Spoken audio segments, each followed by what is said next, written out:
This is a relatively standard D2 transportation problem question.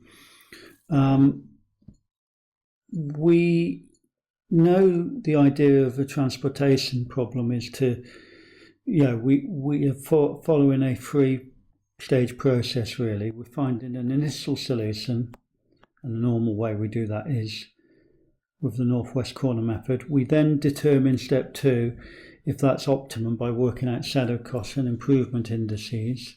If it's not optimum, we determine an entering cell and we apply this thing called the stepping stone method to improve the solution.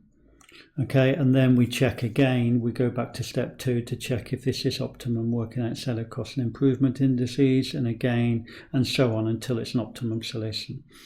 So you will get questions. You could easily get a two-stage problem where you're doing this 2 or even 3 times, unlikely 3, but possible,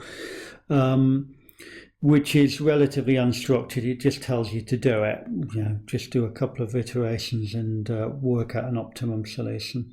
But you do need to take care you read the question carefully. This one, it's split in such a way that you could easily waste time doing unnecessary work because what he's tried to do is actually test the ideas of whether you know this process, but shorten the question by doing, for example, in part B, telling you what the entering cell is and things like that.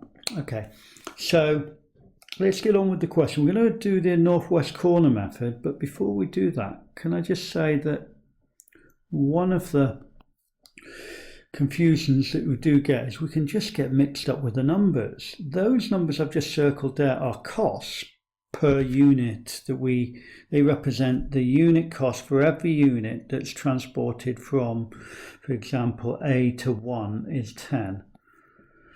Okay, these are actually amounts of units available required, which are available at supply point A, B, C, D, or required at demand point 1, 2, 3. Okay, so these are units available, and the ones I've got circled there are actually costs. Quite different, but it isn't uncommon for students to get mixed up between them, particularly when the numbers are similar in magnitude as they are here. Okay, so northwest corner method is basically a bit of an arbitrary thing where we work out, irrespective of costs, what an initial allocation, taking no consideration of costs into it whatsoever. So it would be kind of unlikely if it were optimum. And I've just written the numbers in here for supply and demand, and these are the numbers we're going to use to work out a northwest corner method. So as I say, we start off with the top left, hence northwest corner. We finish in the bottom right, and we just do it that way. Now, there's a demand of 27 and there's a supply of 18. And the way we do it is we totally exhaust either supply or demand, depending on which is the most. We've got 18 available from supply point A. That hasn't completely satisfied the demand at point 1. But we've got 14 more available at supply point B, and we need 27 for demand point 1. So we can easily satisfy the demand there because we've got we need a total of 27. We've already got 18, so we can use 9 from B. But that hasn't completely used the supply from point B. We've got 5 left over. We need 18, so we'll use 5 from 2, and we need a further 13. Those 13 can be used from supply point C. Now supply point C has not been completely used up because we've got a 21 available, so we can use 8 to completely use up the supply from C. That means that we can, the final number is 12 demand point the demand point D is totally satisfied now. Oh, sorry, the supply point D has completely been used, and demand point 3, which is 20, is completely used. The problem's balanced. If it weren't balanced, as we'll see in further questions, we'd introduce a dummy. But in this case, it's balanced because supply is completely equal to demand. Okay, so now, as I said, it would be tempting now, because we're seeing so many questions. Let's now work out whether it's optimum or not. So, as I say, it's unlikely to, from the northwest corner method, be optimum. Be really a bit of a fluke if it were. But here it tells us, taking D1 as an entering cell, use the stepping stone method to find an improved solution. So it's telling us, by increasing the units supplied to D from 0 to a certain amount, we will improve our solution. So we're going to put a theta value in D1. If we were to work out our improvement indices, I suspect D1 would be our entering cell, but that would be wasting our time. He's told us to use D1 as our entering cell. Now everything's got to balance out here. So if we've got theta, if we're increasing the 9 in D1, because we've only got one number, the 12, in row D, we need to decrease that 12 by whatever amount we're going to introduce into D1.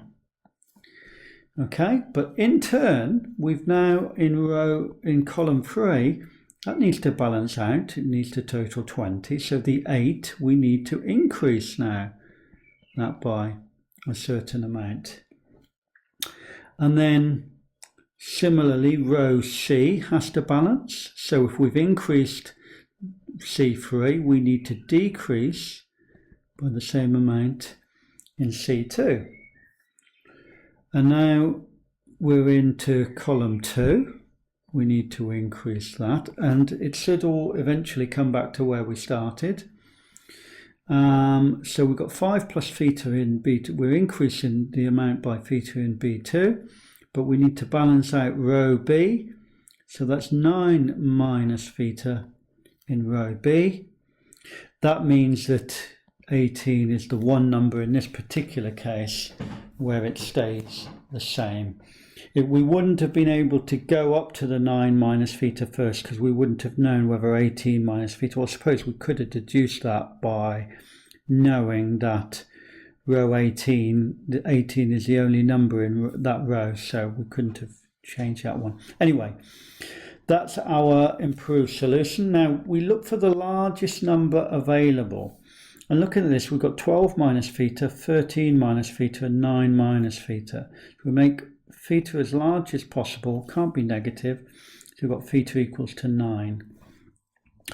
So we write this is 9, we will put 9 in there, 12 minus theta, 12 minus 9 is 3, 8 plus 9 is 17, 13 minus 9 is 4, 5 plus 9 is 14, 9 minus theta is 0, but do not write a 0 there.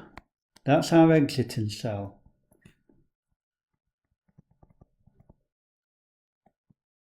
Leave blank always.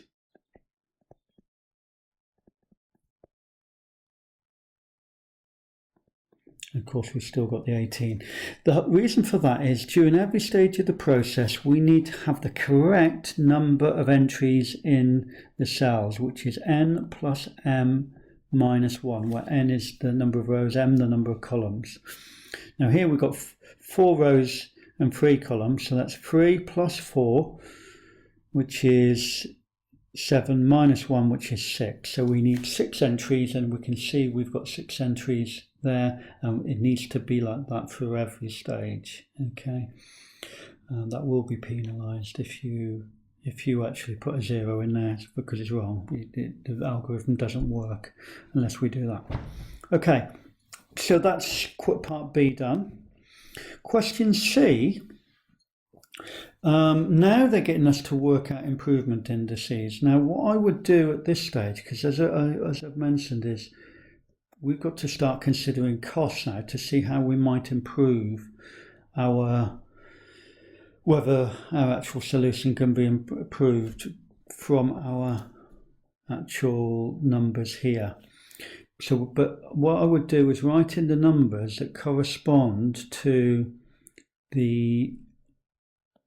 our improved solution we had from the last part. So that's 10, 7, 15, 12, 18 and 9. Okay, it is easy to get mixed up with these numbers, so let's just make sure we've got the right numbers here.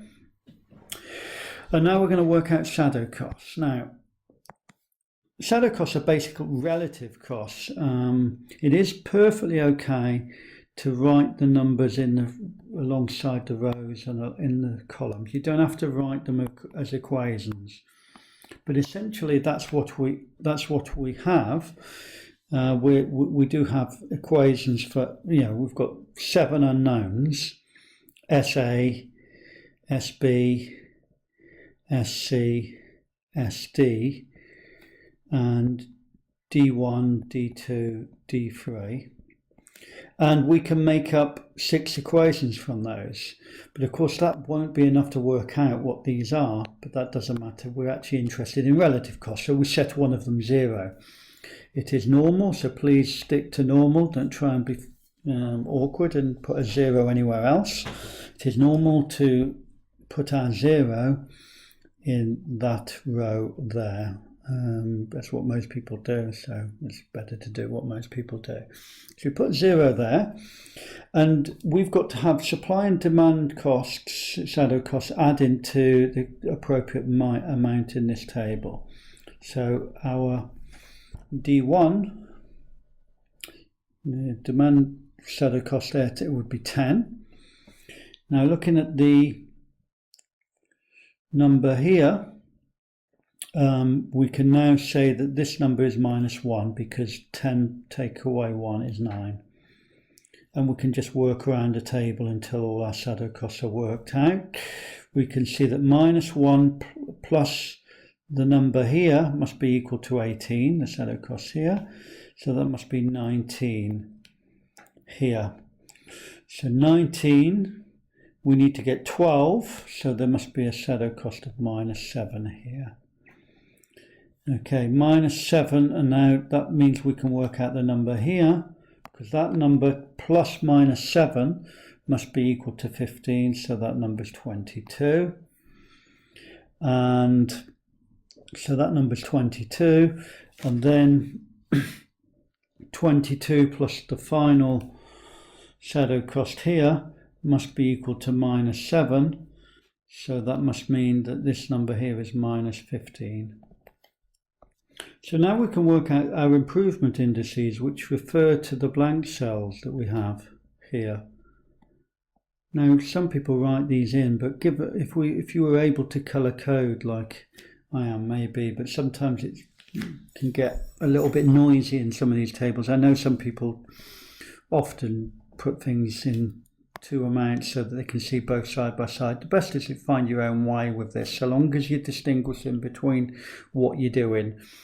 I'd say my general strategy is I write my shadow costs on this side here, but then I write separate equations for improvement indices, much like it does in a textbook.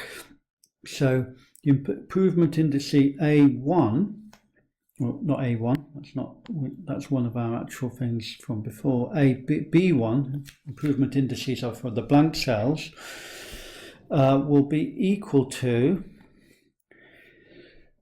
the actual number in the cell, okay, which is 15, take away the 2 shadow costs from each cell. So that's 10, take away -15. Okay, so that's 30, that's 20. Okay. And then we can work out the improvement indices for C1. Okay, we've got the number 24. And then that's take away the -7. so it makes it 31. Take away the 10, which is 21. Okay, so let's work out the improvement index for the cell A2. In the cell A2, we've got an 11. Take away 0, take away 22. That's minus 11. And then improvement index for A3, we've got a 20. Okay, take away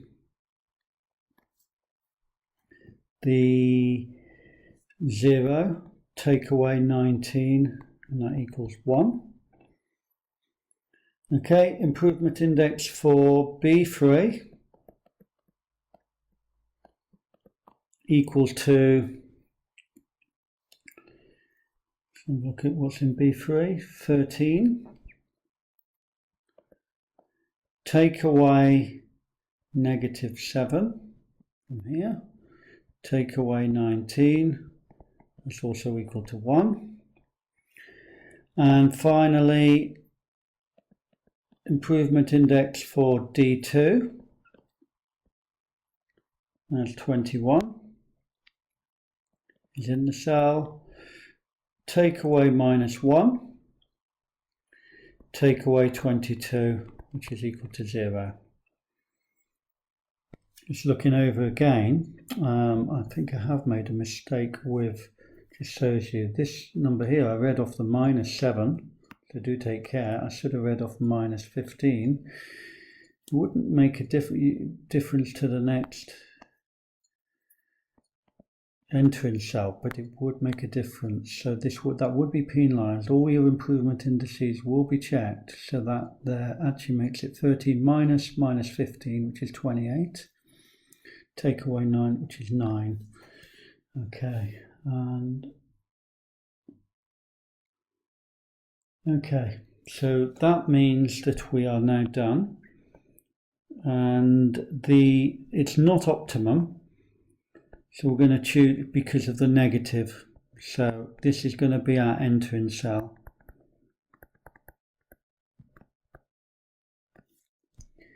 Okay. Okay, so A2 is our entering cell. So that's theta here. Our numbers from our improved solution are here, 14, 4, 17, 3, and 9. Now we need to balance all this out. So again, we need a minus theta there to balance that, which means we need a plus theta in D1, which means we need a minus theta here, which means we need a plus theta here, which means we need a minus theta here, and now it's all balanced. The 14 stays where it is. Let's pull this out that way. Okay. So this time we can see that the most we can possibly make theta is 3. And remember that what this number minus 11 here means, it means for every unit we actually increase in A2, we're going to improve by 11. Okay, so we want to increase by the most that we possibly can, so that's 3. So we'll be improving this by 33 if we increase by 3 units. So we start off with the 3 here, obviously keep the 14 from before. 4 take away 3 is 1. And then 17 plus 1 is 18. 3 take away 3 is 0, but that's our exiting cell.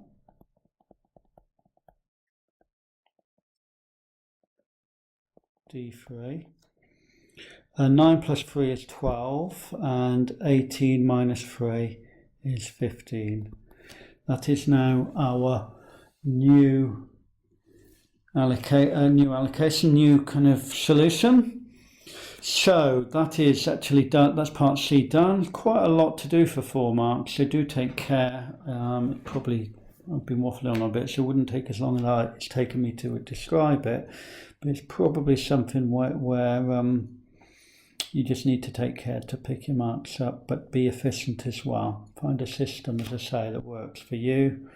Make sure you distinguish in between your costs and your actual demand and supply numbers, and just going through it systematically.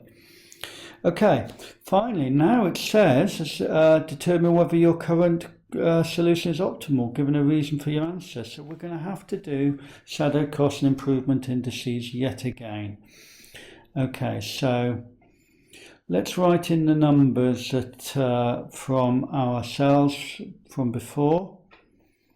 We now have numbers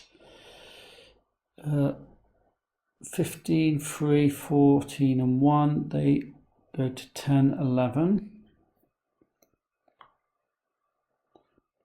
11, 14 and 1, 7 and 15 are the actual costs here. And then the 18 is 12.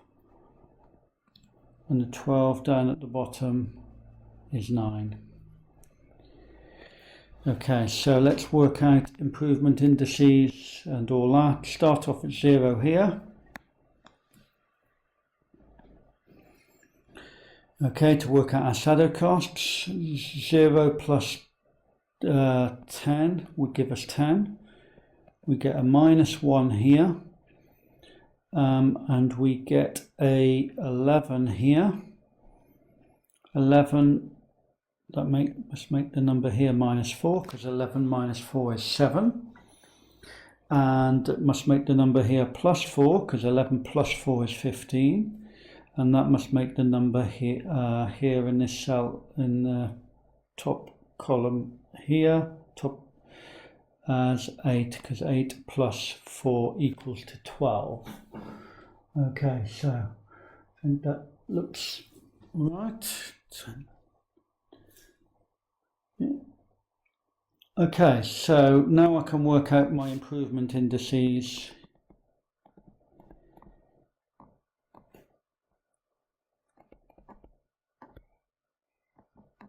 Okay, now because the numbers are going to write them in there so I can read them across in a different color. So these are the numbers that I'm going to work out my improvement indices. They're basically numbers where there's none being used for at that point. C1, there's no units being transported from C to 1. So we're working out our improvement indices for those points. So make sure we're working out the right numbers. So improvement indice of BW is equal to the number in the cell, B1 is equal to the number in the cell, which is 15, take away 10, take away minus 4. So that equals to 5 plus 4, which is 9. The improvement index for C1 is 24, take away 4, take away 10. Okay, and that is equal to 0. The improvement index for D2 is equal to 21, take minus 1, take 11. So that's equal to 11. The improvement index for A3 is equal to the 20 in the cell, take away 0, take away 8. So that equals to 12. The improvement index for B3 is the 13 that's in the cell, take away negative 4, take away 8. So that's equal to 17 take away 8, which is 9. And finally, the improvement index for D3 is equal to 18 that's in the cell, take away 8, take away -1. That's equal to 10 plus 1, which is equal to 11. Okay, so I do believe that's all the improvement indices actually worked out. Just wondering if there's the 0 I'm a little bit suspicious of. Yeah, that's it, not actually equal to 0. Very strange addition there. Had it been equal to 0, by the way, and all the others were positive, it does mean it's optimum, but it would mean that there's another optimum one. So you could replace that 0 with some entry from another cell, and you could use a stepping stone method, if you like, even to work that out, what another solution might be. But it's not equal to 0, so this is actually unique. They're all positive, the improvement indices, so no negative improvement indices.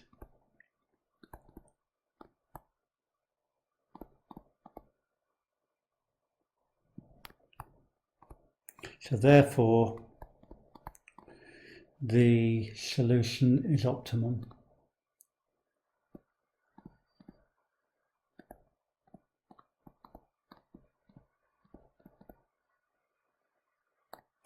Okay, that's it. We'll do question 2 in another video, I think. Okay, so there we go.